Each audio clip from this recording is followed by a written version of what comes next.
are still growing. If you haven't had your prima smash that subscribe button, go ahead and have them smash it right now. First and foremost, let me give a shout out to the following patrons: Mikey5559, Marius, Andrew, Louise, CharMandy, Robert, Johnny Lowe, Chevelle66, Renso, GiGi, Abuelitas Journey, and DAUSHERRERO. If you haven't signed up, you're missing out. This episode right here is about marriages in prison, right? I'm not talking about the COs that get married and divorced every 2 years. I'm actually talking about the inmate population, all right? Do they get married? Do they have loved ones? Do they have spouses? Do they have significant others? Oh, yeah, of course they do, right? Yes. The one of the far-fetched, weird things that I seen, right, in my experience in the California Department of Corrections was people like Richard Ramirez, a Night Stalker, right? Like these hardcore serial killers, actual serial killers, right? They had the fans or their fan base, the Menendez brothers, right? People ask me, hey, did you interact with the Menendez brothers? They're at RJD, they're at Donovan. You were there. Miserable, you were there. Yeah, I was there, they were there. I did not interact much with them. Purposely. The way they carried themselves, their candor, their demeanor, no thank you. I'm cool with that, right? It was a sense of entitlement, sense of arrogance, like let me in this door because of who I am. No, absolutely not, right? This door is here for a reason, okay? No special privileges on my part, of course not, for anybody, let alone you guys, right? Anybody. They had their fan base, man. They got their pen pals, putting money on books, stuff like this. I can't explain it. It just is, right? I'm nobody to judge. It's just my observation. So marriages. Yeah, okay. So there will be no like blanket statements thrown on anybody, right? That would be like a stereotype, right? But this is from my experiences. This is certain experiences that I have. Females visiting male inmates, all right? Some do bring in contraband, right? Drugs. Oh yeah, drugs. So heroin, cocaine, meth.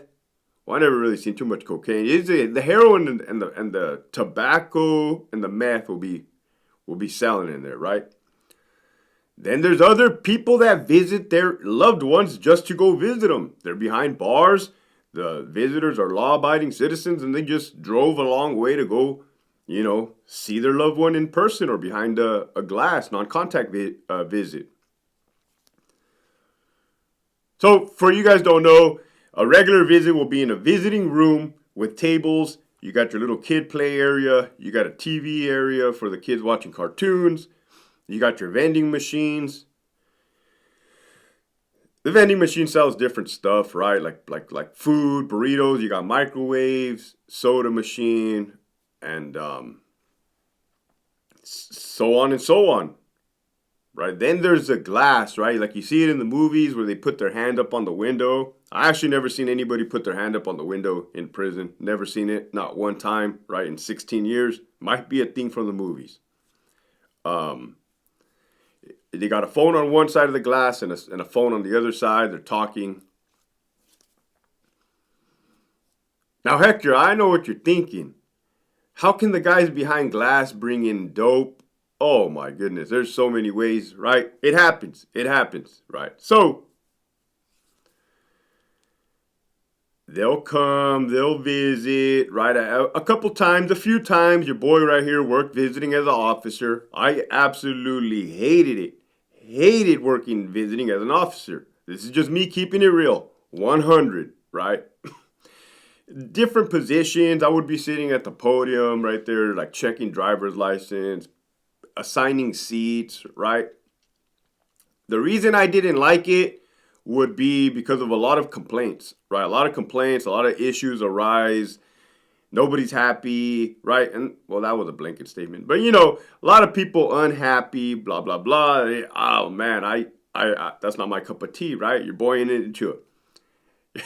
At the time, your boy wasn't into like public service like that, like public, you know what I mean. So yeah, you got chicks driving from LA, you got females driving from Riverside, man. Now, Hector, were they like twos or threes or fours on the the scale? Now, some of these girls were good looking, right? And this is just an observation. No, I didn't cross any lines, no. But I'll tell you one thing right now, 100%. I used to tell my partners, this is the truth. I used to tell my partner, there's no way. He'd be like, what? There's no way that these dudes right here got these chicks driving from LA with like dope and contraband, and bringing it into them. I was like, I can't even get my wife to pay the electric bill at the pad. But that was the truth. That was the 100% truth. Like, yeah, my wife was paying her bills, right? But this was just a joke, but a not really joke. Like, hey, they're doing something, right? Like they're doing, man, they're making it happen for some reason, right? So there's marriage forms. You can get marriage forms, right? You can get wedding rings. Wedding rings have to get cleared through like the vendor, through like the prison. There's a process, right? I wasn't involved in that process. They would ask me. I would tell them like, this is just fill out this form or ask this person. I'm gonna tell you guys how I got okie doked, man. By my own doings. All right. Echo Facility RJD, the infamous or famous non-designated program facility, the second of its kind. The first one happened at Mule Creek State Prison. A new high-tech, fancy, there's 3 buildings, 23, 24, 25. Pods, right? Anybody who's been to like jail, like the pods. 6 men to a room. 6 guys to a cell. It's a big cell. Top of the line stuff, right? Cameras, high definition cameras everywhere.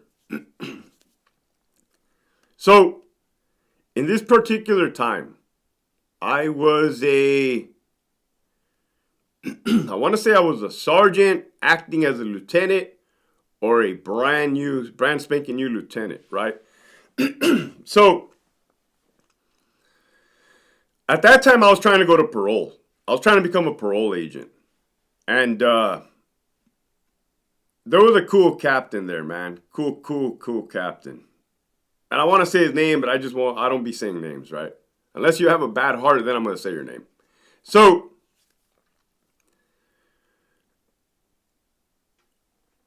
I put him down as a reference. I put him down as my supervisor reference to go to parole, right? Because they do a background check, they call this and that. I let him know, hey man, I put you down, put in a good word for me. Oh yeah, I got you. Boy, did he have me. So I was a visiting lieutenant, man. I go over to Echo Yard. I go over there to do my rounds, right? I was sitting at the lieutenant desk on Echo. He has a memo, right? A memorandum. He slides me the memorandum and says, hey man, I don't have a problem with you signing this. I have already signed it. And I'm like, oh, here we go. So I look at it and he's like, hey, an inmate is going to get married in the visiting room, and the inmate, is requesting to bring a guitar into the visiting room. I can't believe I'm saying this story. I'm just being transparent with you guys, right? Unlike Sacramento. So initially, I'm like, no way, absolutely not, right? Like, no, there's rules. The rule is you sure in the hell can't bring a guitar and serenade your loved one in the visiting room. But this was my captain, a captain. I just put the dude down as a reference for a supervisor. Like, man, the dude kind of like backed me into a corner, so to say, right? Plus, he's like hovering over the desk and like pushing the paper, edging it towards me. I could see his big old signature on there already, and I'm like, man. He's like, yeah, I don't have a problem with it if you don't have a problem with it. So I gave him this look, and he kind of gave me this smirk back, and yeah, I signed, God damn it. I signed the memo. Your boy signed the memo. Right? This is a lesson to be learned. You can do whatever you want in your career, man. I signed the memo. He signed the memo. Well,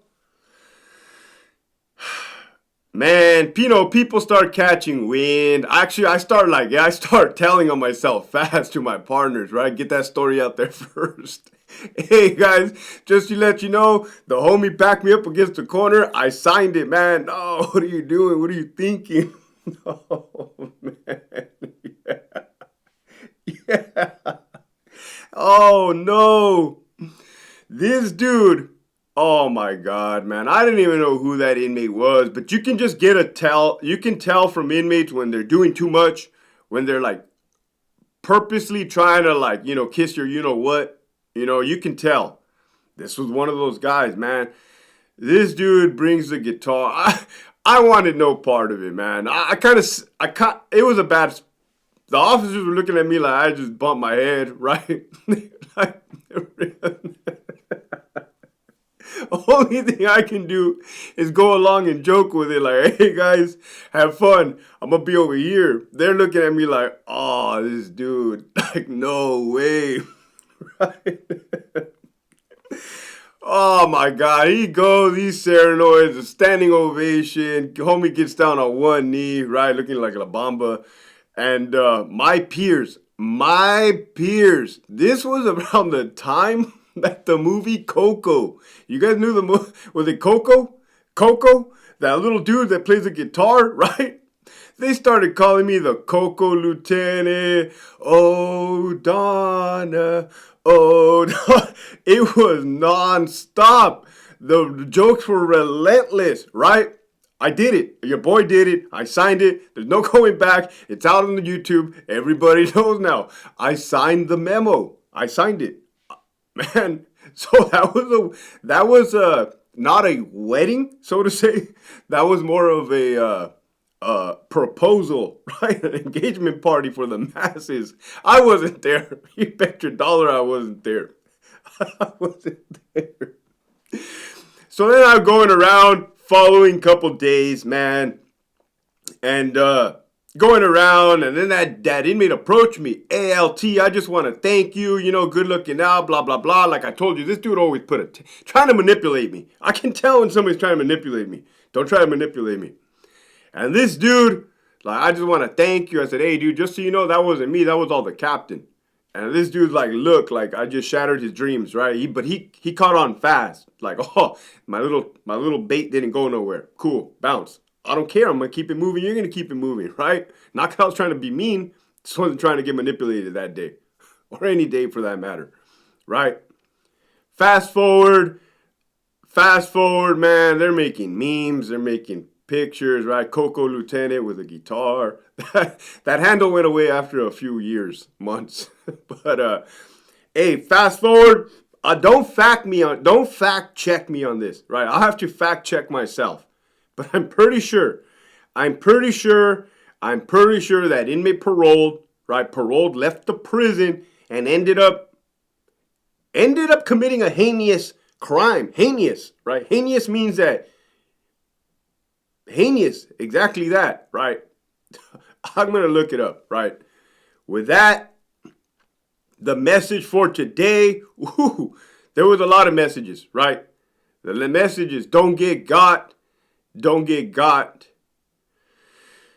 And if you do bring it upon yourself and you get got, that's on you. Keep pushing forward.